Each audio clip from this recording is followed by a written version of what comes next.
Yeah. Why is it when I have the intention like me, but then in the moment I'm like, bam, right then. You tell us. Resistance. I drop my resistance. Me. You're not calling on me. You're not calling on me. You're not calling on me. You're not calling on me. You're not calling on me. And when you don't care for calling on you, then then that vibration isn't active, and then the vibration that was active, that you're no longer trampling with your doubt, causes you to seem like the logical choice. Got it. Thank you. The entire world is revolving around you just like that. It's counterintuitive to you at this point, but it won't be for long. The more you effort, the more you are holding yourself in a vibration that doesn't let what you want come. Because you've already identified it's big and it's hard, and therefore I must try. And the very trying holds you in resistance to the ease that is natural. Let me shift it, if you'll allow. I am the happiest I've ever been in my life, and it's because the teachings that you have taught me, and I have learned to live them. I've learned to live them unapologetically in my life, that even at work, like, whoa, reality does not touch me, like this is the magic that I'm in. Every morning as I'm in the shower, sometimes I'll have questions what I would ask in the hot seat, and you come in and you answer it to the point where I'm like, all right, I've got everything, and the only thing that I've been thinking about all week is that I wanted to sit in the hot seat and say thank you. Because I've discovered that gratitude, when you're excited, when you're just so grateful, seems to make things happen. And the more I can get grateful for something and get excited for things that I haven't seen yet, but I'm just so excited as if it's already here, it seems to come. Because that vibration of appreciation, that's an emotion that you can get too easily. And so we have a question for you. Are you able to acknowledge that there is a separation between the emotion of appreciation? You're calling it gratitude. We prefer appreciation. Doesn't really matter. Appreciation. Can you acknowledge that there is that you don't need something to specifically be in the moment of appreciating to feel appreciation? Yes, that you can actually feel it before it comes. That's the key. Yes. That's the key. I don't need a motive to appreciate.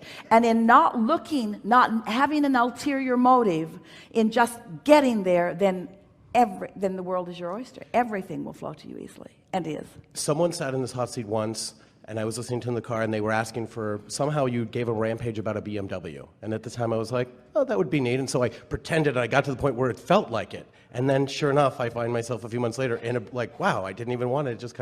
I did want it. It just kind of showed up. How can you not go into that rampage and imagine sitting and it just shows up and not, anyway. Well, it's a lovely thing, and this is what's beginning to happen to you more and more, to a lot of you, where a manifestation happens that it doesn't, and it didn't feel like you were trying very hard. It didn't feel like you said, I don't think I even wanted it. And the reason that it felt like you didn't want it is because you associate wanting with the stress of yearning for something. Yeah. Where when you find that pure alignment, then the universe just begins yielding to you shovels full of manifestations that have been in your vortex for a while. In other words, it's such a lovely thing to have been just looking for fun and looking for clarity, not looking for a BMW, looking for fun and looking for clarity, not looking for a beautiful house in the snow, looking for fun and looking for clarity, looking for fun and looking for clarity, and finding fun and finding clarity, and finding fun and finding clarity, and finding fun and finding clarity.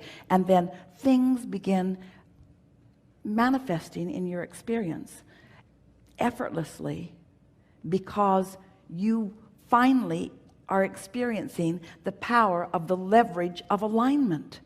You see, that's why we've been explaining to you that you've been sifting and sorting and asking and putting it in your vortex, and it's been culminating there, it's been gathering, it's prepared itself for you being ready for it. It's better now than it was when you first put it there, because you put other things in there with it that all morph together. And so your vortex, your vibrational reality, is ready to burst onto the scene in the moment that you vibrationally stop disallowing it. So this is the piece. This is another key that this gathering will help you hear in a very strong way. Humans often think that if they've got their sights on something, that they must find a way to think about that, think about that, think about that, think about that, think about that, think about that, and rein it in like a fish on a line. It's not like that at all. It's that once you have set your sights on it and it's in your vortex, now your work is to chill. Your work is not to figure out what the path is. The path is being revealed to you. You just have to figure out how to be receptive to the information about the path. Can you feel the difference about that? And the thing that trips you up, we're trying to demonstrate it for you here. So there is a vibration that becomes a thought. That's momentum worth celebrating. But humans don't want to celebrate it until it's in the garage. So since it's not in the garage, you mess this up. And since it's not in the garage, you mess this up. And since it's not in the garage, you get another job. And since it's not in the garage, you work harder. And since it's not in the garage, you try to find all the behavior to get it in the garage. And all the stuff that you do to try to get it in the garage causes you to keep messing this up. You see what we're getting at? So if you can just find things that are easy to feel good about, then everything that you want will come into full fruition. You'll find it all in the garage. When you find it in the garage, and for me, I almost made a wish, just like I had seen people lose weight, and it gave me the like, wow, if they can do it, I can too. Yeah. I thought maybe it would be valuable if I lived such a magical, fun, happy life, I could show people it was true. And that seems to be the case, but it's like an on or off. Sometimes at a party, I'm like, don't ask me if you don't want to know, because I start to talk about Abraham, it's like I blast people and I feel it like, almost like a dimmer switch. Do you know that, like, everything is so amazing and so happy, sometimes like I almost want to hold it in until the party, like, hey, how's your life going? Wah! And then I tell them and I can see them run away. Like, they don't want to hear that sometimes. Well, they want to hear, but here's the thing. They disconnect because they hear your words and they see your results. And this is the thing we've talked about here today. There is such a feeling of urgency to close that gap, to get to where I want to be, where what we're wanting to emphasize is that this is the only gap that you can close. In other words, the only gap that you have the ability to close right now is the gap between vibration and emotion. You can close that gap right now. You can accomplish the emotional manifestation. If you can hear this, you have the ability today to accomplish the emotional manifestation. And if you do it and do it and do it and do it and do it and do it, law of attraction will take you all the way to the fulfilling culmination of everything that you want. But if you miss that step, if you try to jump, if you say, give me this and then I'll feel this, it doesn't work.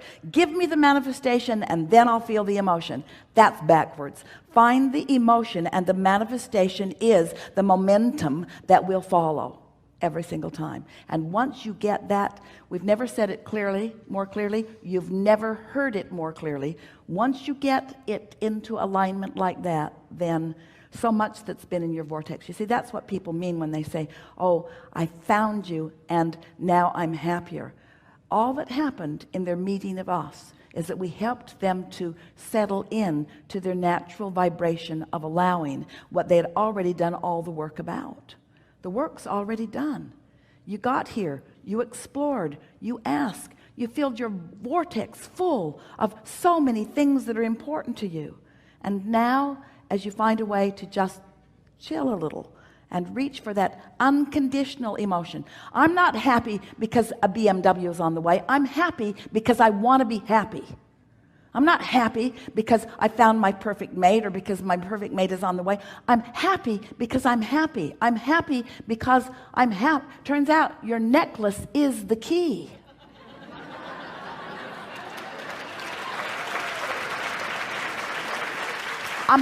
I'm happy. I'm happy. I'm happy because I want to be happy. And when I wasn't happy, I thought thoughts that made me feel more happy. And it didn't happen all at once. But over time, I developed an intense determination to do the work that I can do, to control the only thing that I can control, which is my mood.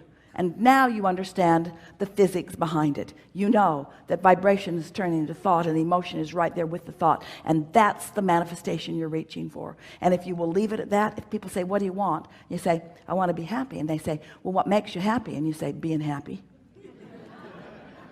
And they say, you're a nutcase. Yes. Yep. Yep. Crazier I am, the happier I am. The less I face reality, the happier I am. I'm happy, I'm happy, I'm happy. And then just remind yourself, when you feel happy, say it to yourself, I feel happy. I feel so good. I feel happy. At first it surprised Esther because she didn't ever expect to be happy again after Jerry made his transition. One day she said, I'm happy. And then she said, I'm sorry. Just for a minute, felt wrong to be happy. The conditions didn't seem conducive to happy. Sort of snuck up on her.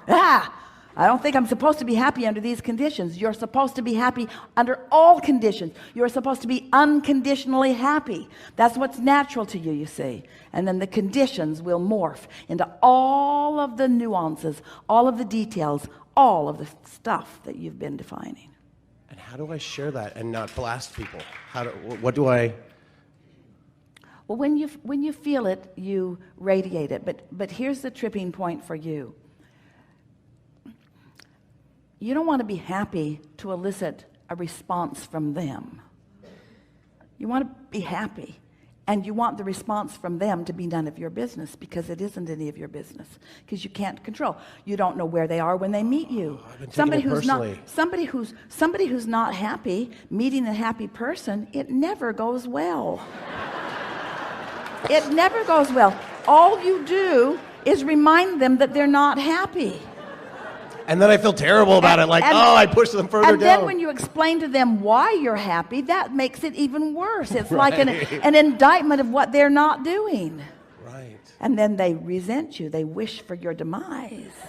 Yeah, I would say jealousy. I feel it all around me. And sometimes people are like, oh, well, how long is that going to last? And I think, oh, God, but I think I found something sustainable. I think I can make it last. What eventually happens as your happiness is something that you're consciously aware of, yes, and consciously accomplishing, then law of attraction begins to surround you with more and more people who understand that. But remember, the most significant thing that we said to you today, which is the most significant thing to this point that we've ever said to anyone, is that your relationship, the relationship is between you and your source. We've said it before, but you've never heard it so clearly. That's the relationship that you're seeking, because that's what happy is. Happy is letting all the barricades down and letting yourself radiate who you truly are, because who you truly are is happy. Because who you truly are knows who you are, knows your value, knows your heart, knows who you are, knows why you came, knows what you are about, knows the eternal nature of your being, adores you. Who you are is happy, happy, happy, because who you are is in alignment with source, with all that is good. It just doesn't get happier than happy. In other words, that's who you are. That's who you are. And appreciation. I am a being of appreciation, and I appreciate this work and knowing so let's square this up. If I'm happy and then thoughts of appreciation occur to me, really good unfolding of the path. If I'm not happy and I try to find something to appreciate to get happy, doesn't go as well, does it?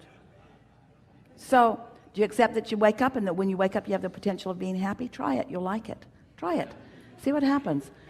Give it a go. Give it a week or 2 or 3 or 4. You've been doing it, and watch what happens. Watch what happens. Watch the way the world begins to revolve around you. Because when you get happy, what isn't happy can't come near you. And if something that's not happy is coming near you, you're not as happy as you think you are.